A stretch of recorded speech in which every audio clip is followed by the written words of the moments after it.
Saya tadi tersinggung sebenarnya waktu Romo Sulis mengatakan di awal, kok kayaknya gereja ini jadi kecil begitu, karena dia sebenarnya yang tambah besar.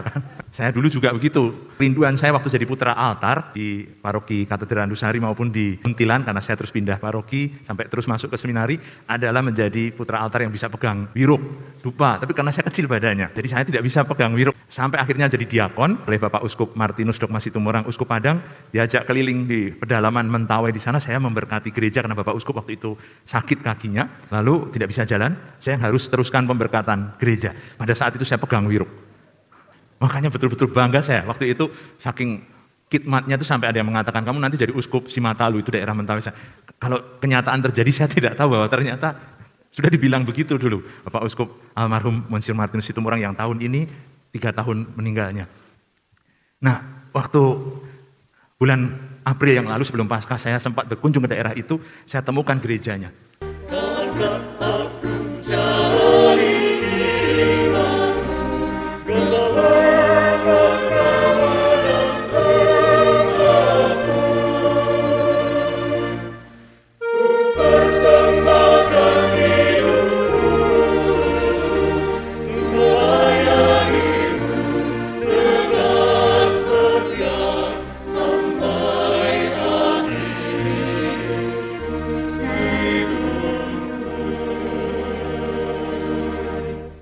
Dalam nama Bapa dan Putera dan Roh Kudus. Amin. Damai bersamamu.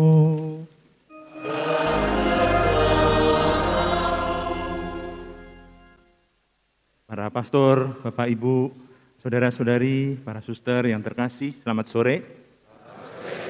Berkah dalam. Kita bergembira dan bersyukur pada Tuhan pada sore hari ini, bersama-sama kita merayakan pesta perak tahbisan imamat kami bertiga.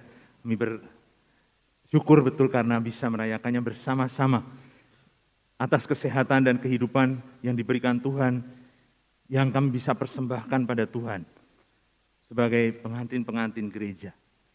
Marilah saudara-saudari, sebelum perayaan Ekaristi ini kita mengakui kita orang-orang berdosa yang masih sering tidak setia. Marilah kita mohon ampun kepada Tuhan. Ibu, Bapak, saudari-saudara, para suster. Pertama-tama, saya mau mengucapkan banyak terima kasih karena saya tidak pernah membayangkan bisa merayakan Ekaristi di tempat ini. Sebagai uskup lagi, kalau saya mau buka karena biar kelihatan bahwa sebenarnya memakai nama Monsignor Ruby ini sudah berat bagi saya. Saya juga Monsignor Ruby, tapi karena kalah tua, orang sering keliru. Itu ternyata Ruby yang ini tidak berengosen. Karena bukan KW sebenarnya memang. Saya putra paroki katedral. Tidak pernah membayangkan akan menjadi imam projo sebenarnya. Waktu di seminari saya mau menjadi misionaris Serikat Yesus, tapi ternyata malah masuk Xaverian. Dan akhirnya malah sekarang menjadi bapaknya pastor-pastor projo di Padang. Dalam arti tertentu saya sudah tidak boleh pakai SX sebenarnya karena sebagai seorang uskup itu memang terikat pada keuskupannya. Tapi bagaimanapun saya mau permisi itu sebelum saya datang kemari. Ketika saya tiba hari Selasa yang lalu, saya langsung telepon di keuskupan, ternyata Romo-romo dan Bapak Uskup di sana sedang di Surabaya. Pas pada waktu itu saya juga dapat WA dari seorang ibu, Monsignor Ruby, nanti saya akan kirim minuman sarang burung walet itu ke Hotel Amaris. Bu, saya ini ada di Semarang, tapi Hotel Amaris sepertinya juga tidak ada di Padang. Loh, bukannya tadi ketemu sama si Bapak Albert itu di Hotel Amaris? Wah, ini pasti Monsignor Ruby yang lain, saya bilang gitu. Saya sudah diberitahu kalau suruh ganti namanya supaya jangan, saya harusnya Monsignor Vitus gitu. Tapi ternyata itulah karena punya nama yang sama, tapi saya bangga bahwa karena pas ditahbiskan menjadi uskup itu tanggal 7 Oktober 2021 yang lalu, itu hari pesta pelindung paroki Katedral Nusari juga. Tapi maaf Bapak Ibu, saudara-saudari, karena saya juga tamu sebenarnya, yang pantas bicara pertama sebetulnya yang dipestakan juga adalah Romo Sulis di sini yang orang kampung halamannya di sini. Maka saya undang Romo Sulis untuk bicara pertama mewakili kami semua. Sudah itu Romo Suratmin, lalu saya nanti akan menutup dengan mengkaitkan bacaan yang tadi, yang bagus, yang sudah kita pilih sebagai bacaan Injil. Selamat malam, berkah dalam. Nah, karena Monsinyur Ruby yang Vitus buka masker, saya boleh buka masker ya? Nah. Berkah dalam, sehat, bisa bahagia? Nah, baik, terima kasih. Dulu ketika saya berada di sini, saya membayangkan gereja ini besar sekali. Tapi ketika kemudian berdiri lagi di sini, kok gerejanya cilik ya. Kami bertiga pada tanggal 7 Juli 1997 ditabiskan bersama dari tangan Monsinyur Yohanes Hadi Wikarto Swargi. Dan bacaan-bacaan yang tadi kita dengar itu adalah bacaan yang kita pilih ketika kami tabisan. Tapi saya tidak mau membahas bagian bacaan-bacaannya, itu biar bagiannya Bapak Uskup.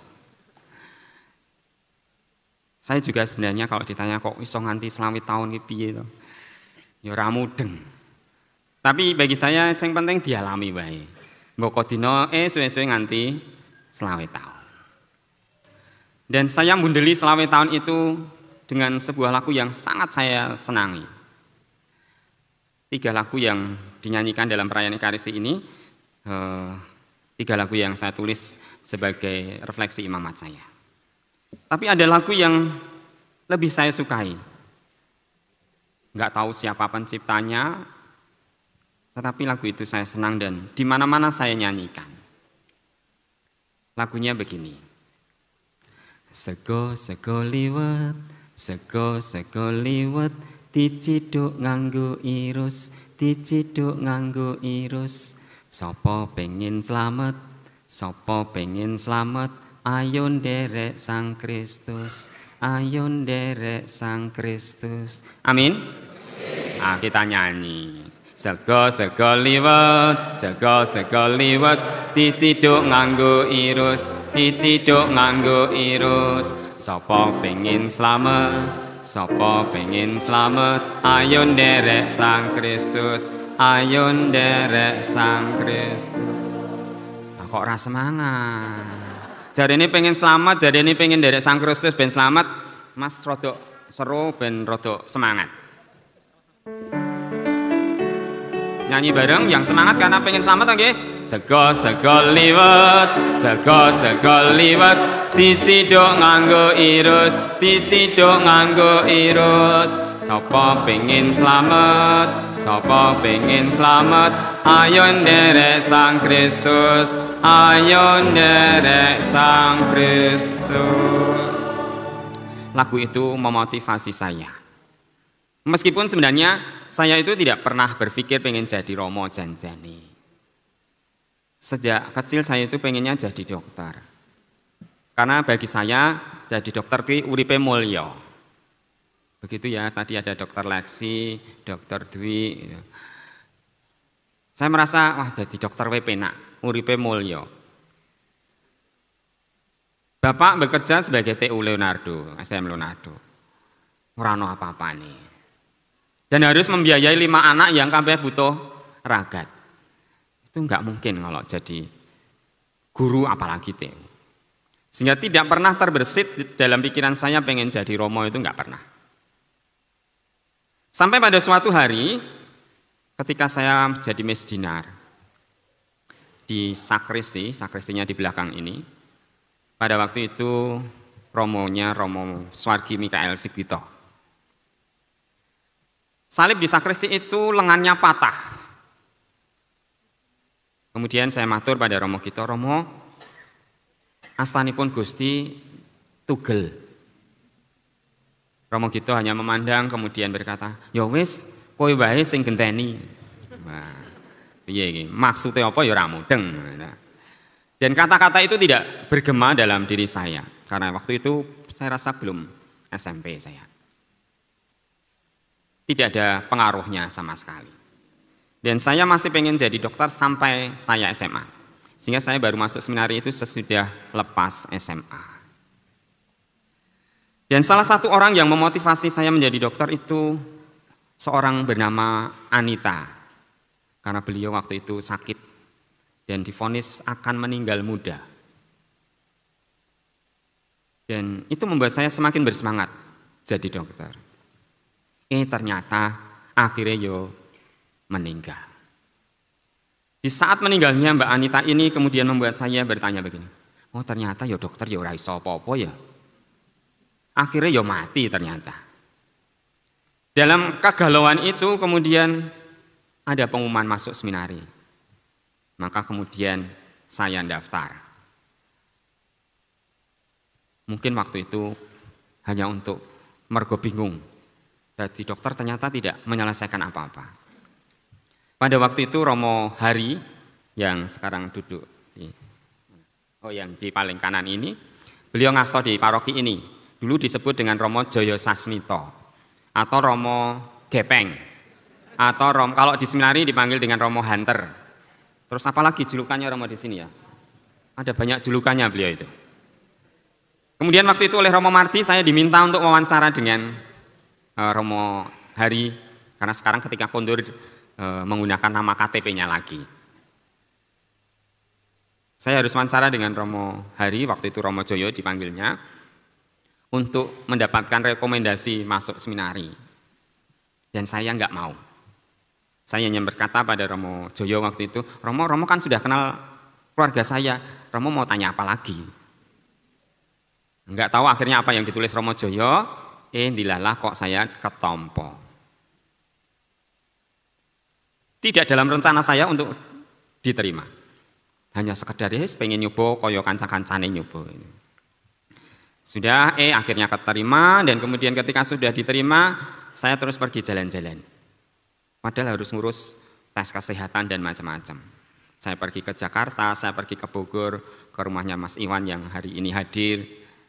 Dan kemudian dipanggil oleh Romo Marti dan ditanya, kowe nang endi sida mlebu seminari pora? Kemudian akhirnya saya pulang, periksa kesehatan dan ternyata dinyatakan sehat. Dan kemudian akhirnya saya ke Mertoyudan. Ketika saya masuk ke Mertoyudan, pasti saya ditangisi ibu saya yang ada di sini. Karena orang rilo anaknya dadi Romo. Dan saya pun sebenarnya masuk seminari tidak dengan niat yang baik. Sekedar kancane nyoba ya melu nyoba gitu aja. Ketika di seminari semuanya tidak baik-baik saja. Karena pada saat di sana saya mulai mengalami godaan. Baru belum sampai setahun di seminari menengah. Karena pada waktu itu teman-teman SMA saya kok ketompo nang universitas negeri. Padahal nilainya tidak bagus-bagus amat. Mudah aja, kanca-kancaku kowe iso mlebu perguruan tinggi negeri, aku ngopo nang kene, golek apa? Itu membuat saya mulai berpikir untuk pulang. Dan saya waktu itu matur kepada Romo Rektor, Romo saya pengen pulang, kayaknya tempat saya tidak di sini. Tapi kemudian Romo Rektor waktu itu, akhirnya Romo Giarto mengatakan, dicoba sih. Nah, akhirnya dicoba. Setahun selesai. Kemudian saya akhirnya memilih menjadi Romo Projo karena ben mulah mulih. Yang mulih cedak. Isoh ngempeng, cedak omah. Dan ternyata keinginan saya itu dikabulkan. Artinya separuh imamat saya itu berada di Klaten. 4 tahun saya di Wedi, 6 tahun saya di Nelanggu, 4 tahun ini di Kebonarum. Berarti 14 tahun itu ada di Klaten. Separuh imamat saya di Klaten. Tetapi godaannya tidak selesai di situ. Ketika di tahun-tahun rohani itu saya mengalami pengalaman iman ini. Saya itu sering mendapat surat ketika saya di tahun rohani. Dan kemudian Romo Rektor waktu itu, Romo Noto Swargi mengatakan, kowe ki nang kene arep dadi tukang surat menyurat apa arep dadi Romo? Wis kono metu wae. Tapi kemudian saya diminta untuk retret pribadi.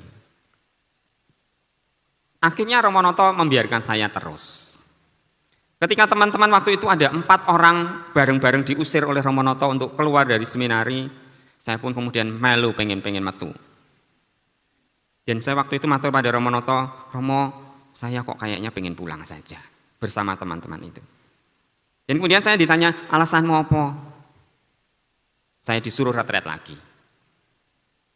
Alasan pertama saya kemudian saya membuat piye carane ben iso ditompo alasan untuk keluar. Maka saya cari alasan yang salah. Saya merasa tidak bahagia di sini. Nah, dengan harapan kemudian ya wis orang matu yang kira bahagia. Ternyata Romo Rektor waktu itu tidak mengizinkan. Goleki liyane. Hari kedua alasan saya berubah. Saya merasa tidak berkembang di sini. Dan akhirnya ditolak lagi. Dan hari ketiga saya membuat alasan, Romo saya kok tidak merasakan berjumpa dengan Tuhan di tahun rohani ini. Dan Romo Rektor mengatakan, urung kuwi durung alasan. Karena 3 kali ditolak akhirnya saya mengatakan, ya wis lah taroske wae. Maka akhirnya kami dari tahun rohani masuk ber-21, selesai berapa Romo? 8 ya? Ber-8. Kami 21 selesai 8 dan tabisan 4. Saya berdua tabisan tahun 97, yang 2 tabisan 98. Dan pengalaman menarik berikutnya justru di seminari tinggi. Saya mengalami pengalaman jatuh cinta pertama kali di seminari tinggi. Ketika saya retret tahunan di Ungaran, kemudian cerita ini ibu saya pasti belum pernah tahu. Ketika saya pertama kali retret tahunan di Ungaran, kemudian saya ingat saya punya teman, kemudian saya mampir ke teman itu. Tentu teman perempuan. Saya ketemu, saya bicara, ngobrol, terus kemudian pulang ke seminari. Ketika di seminari saya merasa wajah orang ini kok selalu hadir. Ya. Terbayang-bayang. Ya. Koyok-koyok itu ya.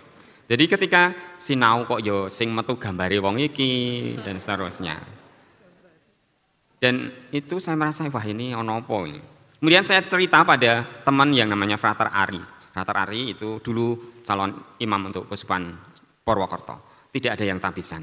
5 orang dari Purwokerto tidak ada yang tabisan. Dan kemudian dia berkata, "Lis, kuwi jenenge kuwi lagi jatuh cinta."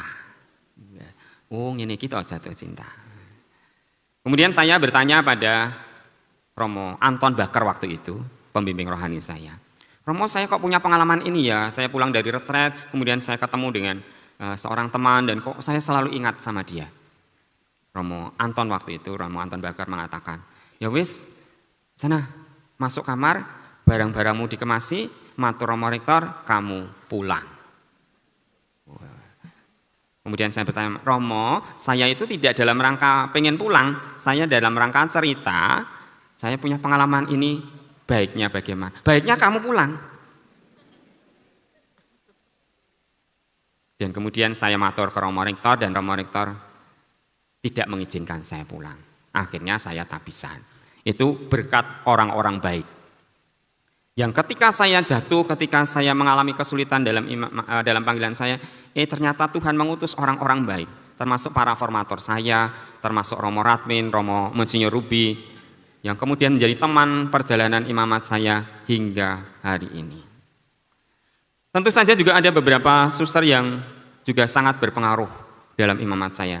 Salah satu yang hadir di sini ada Suster Luciani, yang mempengaruhi imamat saya, juga Suster Antoni ini sangat membantu saya dalam imamat saya, tentu pasti keluarga saya. Mereka lah yang membentuk saya hingga dalam jatuh bangun itu saya masih sanggup mengatakan, Derek Gusti mesti selamat. Sehingga salah satu pengalaman iman saya tuliskan dalam lagu pembuka tadi. Itu lagu terakhir yang saya buat di tahun 2021. Ku bersyukur padamu, ya Tuhan, atas anugerah-Mu. Ku memuji memuliakan nama-Mu atas cinta kasih-Mu. Kau lindungi aku dan Kau jaga, Kau gembala baik bagiku. Kau angkat aku jadi imammu, gembalakan kaum dombamu. Ku persembahkan hidupku untuk melayanimu dengan setia sampai akhir hidupku. Amin. Sekarang bagiannya Romo Radmin. Monggo Romo Radmin. Bapak Uskup, para Romo, para suster, ibu bapak, anak-anak yang dikasih dan mengasihi Tuhan, selamat malam semuanya. Berkah dalam, semangat. Sebenarnya secara benang merah, liku-liku perjalanan imamat ya mirip-mirip. Yang beda itu kan isinya. Ya, saya pertama yang mau saya katakan bahwa saya merasa Allah sungguh baik hati, sungguh mengasihi saya. Mengapa? Ya karena saya sadar, saya ini pinter ya ora, terampil ya ora, pinter ngomong ya ora. Tidak ada apa-apa yang patut dibanggakan dalam diri saya. Boleh dikatakan dari dulu ketika masa pembinaan sampai menjalani imamat, saya merasa ya menjadi manusia yang terbatas. Tetapi yang hebat itu Tuhan. Yang luar biasa itu Tuhan. Maka saya mengalami bahwa merayakan 25 tahun imamat ini, saya bukan merayakan prestasi saya, kesuksesan saya, keberhasilan saya, no, tidak. Ini pekerjaan Tuhan yang dianugerahkan pada saya dan dipakai oleh Tuhan untuk menyalurkan berkat bagi umat yang dilayani, yang dipercayakan pada saya. Yang kedua, dalam mengemban tugas pelayanan sebagai imam selama 25 tahun ini, saya pun menyadari Tuhan mengirim banyak orang baik membantu dan menolong saya. Ada yang senantiasa mendoakan saya. Ada yang menyumbangkan kecakapan keterampilannya dalam reksa pastoral. Dan tentu yang juga mencukupi kebutuhan hidup saya. Termasuk menjaga dan merawat kesehatan saya. Banyak orang, bahkan tak dikenal, ikut mensupport, mendukung saya. Dan saya rasa itu alat di tangan Tuhan bagi saya untuk bertumbuh dan berkembang sebagai seorang imam. Bahkan kerap kali karya Tuhan itu ajaib, penuh keterkejutan. Ketika saya 2 tahun ditabiskan menjadi imam, saya diutus ke pedalaman Kalimantan. Dan pada waktu itu terjadi kerusuhan. Dan Tuhan mengutus banyak orang membantu saya. Saya tetap selamat di tengah-tengah kerusuhan rasial pada saat itu. Dan banyak cerita lain yang menunjukkan betapa luar biasa Tuhan bekerja dan memberi anugerah kepada saya. Intinya saya hanya bisa bersyukur kepada Tuhan atas rahmat demi rahmat yang boleh saya alami selama 25 tahun ini dan tetap nyuwun donga pangestu. Amin.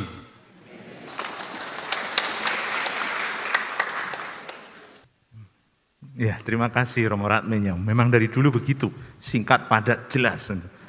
Memang padat, ya benar. Beda itu Romo Radmin sama kami berdua. Romo Radmin dulu terkenal sebagai Romo Cor Beton. Itu. Radmin Cor Beton itu kan memang badannya begitu, dari dulu. Gempal. Tapi kami dulu kecil-kecil, maka saya tadi tersinggung sebenarnya waktu Romo Sulis mengatakan di awal, kok kayaknya gereja ini jadi kecil begitu. Karena dia sebenarnya yang tambah besar. Kan? Saya dulu juga begitu. Kerinduan saya waktu jadi putra altar di paroki Katedral Andusari maupun di Muntilan, karena saya terus pindah paroki sampai terus masuk ke seminari, adalah menjadi putra altar yang bisa pegang wiruk, dupa. Tapi karena saya kecil badannya waktu itu, jadi saya tidak bisa pegang wiruk, artinya selalu dipegang sama yang besar-besar. Sampai akhirnya jadi diakon oleh Bapak Uskup Martinus Dogma Situmorang, Uskup Padang, diajak keliling di pedalaman Mentawai di sana. Saya memberkati gereja karena Bapak Uskup waktu itu sakit kakinya, lalu tidak bisa jalan. Saya harus teruskan pemberkatan gereja. Pada saat itu saya pegang wiruk. Makanya betul-betul bangga saya waktu itu, saking khidmatnya itu sampai ada yang mengatakan kamu nanti jadi Uskup Simatalu, itu daerah Mentawai. Kalau kenyataan terjadi saya tidak tahu bahwa ternyata Sudah dibilang begitu dulu. Bapak Uskup almarhum Monsinyur Martinus Situmorang yang tahun ini 3 tahun meninggalnya. Nah, waktu bulan April yang lalu sebelum Paskah saya sempat berkunjung ke daerah itu, saya temukan gerejanya. Sudah reot tapi masih berdiri. Dulu gerejanya itu besar sekali karena saya bayangkan pilarnya itu memang pakai pohon yang besar sekali. Pilar-pilar gereja itu. Tapi kok sekarang rasanya kecil. Benar seperti yang dikatakan Romo Sulis tadi. Sebenarnya saya yang tambah besar gitu. Dulu saya kayak biting, sekarang kayak babi ngelinting gitu kan. Jadi memang kelihatan bahwa sebenarnya ini semua satu tumpukan yang kalau kita mau katakan dengan cara injili, sabda sudah menjadi daging gitu. Tambah gendut tapi tambah sebenarnya terus terang kami kelimpahan rahmat Tuhan. Terus terang saya bangga pada kedua Romo Sulis dan Romo Radmin karena bisa menemani selama 25 tahun dalam rahmat imamat yang sama ini. Saya dulu sendirian sebenarnya ketika sudah selesai semua, siap untuk tahbisan sebagai diakon dan menjelang imamat dicari siapa yang bisa mentahbiskan, diterima di Keuskupan Agung Semarang untuk ditahbiskan bersama 2 Romo Projo Semarang ini. Dulu saya 12 orang tapi kemudian semuanya pergi. Waktu itu tahun 97 dari Paroki Katedral Randusari ada 3 Romo yang ditahbiskan. 1 Jesuit, 1 Omi, dan 1 saya. 3 Romo yang ditahbiskan di seminari tinggi, saya dan 2. Tapi yang dari Paroki Katedral sendiri mereka ambil jalan yang lain. Maka saya bangga juga sama Romo-Romo yang sampai sekarang 25 tahun. Kalau kami sempat triduum beberapa hari yang lalu, Romo Sulis dan Romo Radmin mengunjungi saya di Padang, lalu memaksa, ya Bapak Uskup yang memberikan rekoleksinya atau retretnya. Saya bilang kita sama-sama sebetulnya punya pengalaman yang lika-liku ini. Kami melihat bahwa betul kami tidak bisa mengatakan seperti Petrus waktu dipanggil itu. Sudah sepanjang malam kami bekerja keras dan tidak menghasilkan apa-apa. Betul kami orang-orang biasa. Romo-romo yang punya banyak kelemahan, punya banyak kekurangan. Tapi kami percaya bahwa ternyata ketika Tuhan menghendaki, ya kami seperti ini. Dan kami percaya menerima panggilan itu, seperti Petrus barangkali juga yang mengatakan karena perkataanmu maka saya akan pergi juga. Justru karena itu saya kira kami terus akan mengatakan ya dan tetap setia sampai mati begitu. Kami tetap mau mengatakan kesediaan itu. Sama seperti ketika Bapak Duta Besar menanyakan kesediaan untuk menjadi Uskup Padang. Saya pikir saya siapa, tahu Padang saja tidak, hanya sebagian kecil dari Kepulauan Mentawai. Tapi terus terang saya sekarang bangga, saya tidak pernah menyesal apapun persoalan dan permasalahan yang ada di keuskupan itu. Betul saya mencintai tugas panggilan yang telah diberikan Tuhan kepada saya. Saya merasa justru rasa syukur bertambah melihat para pastor Projo yang begitu antusias. Tadi tidak disebutkan, saya sebenarnya datang bersama pastor Projo Padang, Romo Toto Puji yang menjadi vikaris yudisial dari Keuskupan Padang. Kembarannya Romo Projo Semarang, Romo Koko. Sama-sama nakal sebenarnya.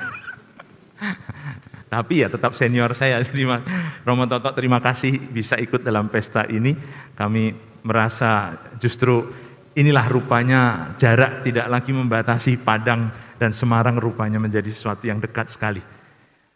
Jadi kami masih mohon doa pada Bapak Ibu, kenyataan yang kami alami Allah adalah kasih seperti dikatakan dalam bacaan pertama tadi, merupakan sesuatu yang sungguh-sungguh terjadi di dalam hidup kami. Maka kami mau bagikan itu secara berlimpah berkat bagi Anda semua, supaya kita semua sungguh-sungguh menjadi umat yang sungguh bangga, semakin beriman, dan semakin teguh dalam kasih Tuhan yang memang mencintai kita semua. Seperti moto yang saya pilih untuk perayaan Pesta Perak ini.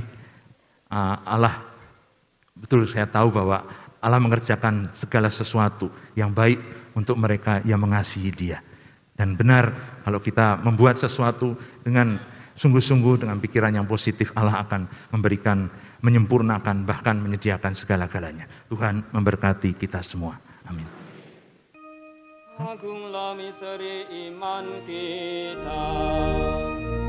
Menyelamatkan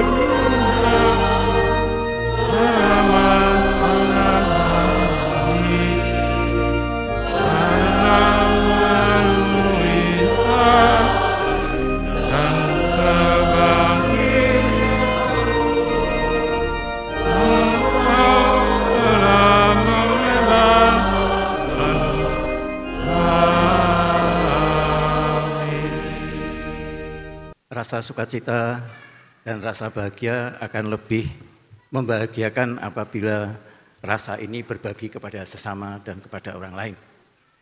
Perkenankanlah saya berdiri di sini mewakili keluarga besar dari Ibu Cecilia Siti Winarni atau nama bekennya Ibu Nani Sunarto dan keluarga para jubilaris yang hadir di tempat ini. Pertama-tama mengaturkan terima kasih yang sebesar-besarnya pada Tuhan Yesus yang telah memperkenalkan dan mengangkat ketiga jubilaris ini untuk menjadi imam dan pelayan umat di Indonesia ini. Yang kedua juga kami ucapkan terima kasih kepada Pastor Kepala Paroki dan Dewan Pastoral Paroki Gereja Maria Assumpta Klaten yang sudah memperkenankan gedung gereja ini untuk merayakan perayaan Ekaristi. Dan juga yang tidak kalah pentingnya juga rasa terima kasih kepada Paduan Suara Santifico Cantabile yang memeriahkan acara ini yang sungguh dengan suara emasnya. Dan kemudian kami juga mengucapkan terima kasih kepada Tata Laksana yang sudah membantu perjalanan perayaan Ekaristi ini dengan lancar, dan juga petugas-petugas lain, baik itu yang ada di ujung sana dan juga tukang-tukang parkir yang bisa kegiatan ini bisa terlaksana juga dengan baik, dan juga dengan petugas-petugas lain, Bapak Koster dan para Menta yang sudah menyiapkan kegiatan ibadah ini sehingga bisa berjalan dengan lancar. Dan kami mengucapkan terima kasih kepada seluruh yang hadir pada perayaan Ekaristi ini. Sungguh merupakan suatu kebahagiaan bagi kami, Bapak, Ibu, dan Bapak sekalian, para romo, para suster, berpartisipasi aktif dan mempunyai atensi yang besar hingga perayaan Ekaristi ini bisa berjalan dengan sangat meriah dan sangat khidmat. Semoga kehadiran dan partisipasi serta dukungan doa panjenengan semua ini semakin memperkuat dan memperteguh para jubilaris untuk semakin memantapkan tetap setia dan tetap tabah di dalam pelayanan kepada masyarakat dan juga pada panggilan imamatnya. Kami juga selalu mohon kepada Ibu dan Bapak sekalian supaya untuk menyengkuyung terus-terusan kepada tiga jubilaris dan juga para romo yang lain, agar supaya imannya semakin kuat dalam melayani seluruh masyarakat dan umatnya, dan juga semakin tabah dalam menghadapi segala rintangan dalam pelayanan pada umat. Bapak Ibu yang kami hormati, selanjutnya juga akan kami sampaikan beberapa pengumuman. Setelah misa ini, masih ada 2 acara atau 3 acara yang akan kita ikuti. Ya, ini setelah misa ini kami mohon para jubilaris untuk melakukan tiup lilin pada tumpeng yang sudah disediakan di sebelah kiri kami ini. Kemudian yang kedua, setelah potong tumpeng, ini nanti juga ada sesi untuk foto keluarga. Para jubilaris nanti satu persatu, dimulai dari keluarga Monsinyur Vitus, kemudian keluarga Romo Radmin, dan yang terakhir nanti keluarga besar dari Romo Sulis. Setelah acara ini semua selesai, nanti umat yang hadir di sini dimohon untuk keluar tidak melalui pintu-pintu yang lain, tapi keluar melalui pintu sebelah kiri atau sebelah barat ini. Dan kepada para jubilaris kami mohonkan nanti untuk menempatkan diri untuk menerima ucapan selamat dari yang hadir pada malam hari ini. Sekali lagi kami mengaturkan banyak terima kasih kepada Ibu dan Bapak sekalian, dan apabila di dalam penyelenggaraan ini ada kekurangannya, kami mohon maaf yang sebesar-besarnya, dan sekali lagi selamat malam dan nanti sugeng kundur, dan semoga Tuhan selalu menyertai kita semua. Berkah dalem. Sekali lagi, terima kasih pada penyanyi semua yang dengan caranya masing-masing mendukung imamat saya, imamat Romo Radmin, secara khusus juga imamat yang digeluti oleh Monsinyur Vitus dalam tugas perutusannya di Keuskupan Padang. Sekali lagi terima kasih hadir di sini Romo Totok, ini Projo Padang, Romo Radmin, di sini ada Romo Hari dan Romo Joko, ini sudah sangat terkenal di YouTube melalui channel Komsos Cawas. Sekali lagi juga terima kasih para suster dari kongregasi CB yang telah menyiapkan tiup tumpeng itu. Sesudah itu kita akan makan malam bersama untuk keluarga, makan malam di aula. Sekarang marilah kita siapkan hati, kita mohon berkat Tuhan melalui Bapak Uskup Monsinyur Vitus. Tuhan bersamamu. Semoga saudara-saudari sekalian beserta seluruh keluarga besar kita senantiasa dilindungi, dibimbing dan diberkati Allah yang Maha Kasih, Bapa dan Putera dan Roh Kudus. Amin. Saudara-saudara pergilah dalam damai sambil memuliakan Tuhan dalam hidupmu. Pada Allah.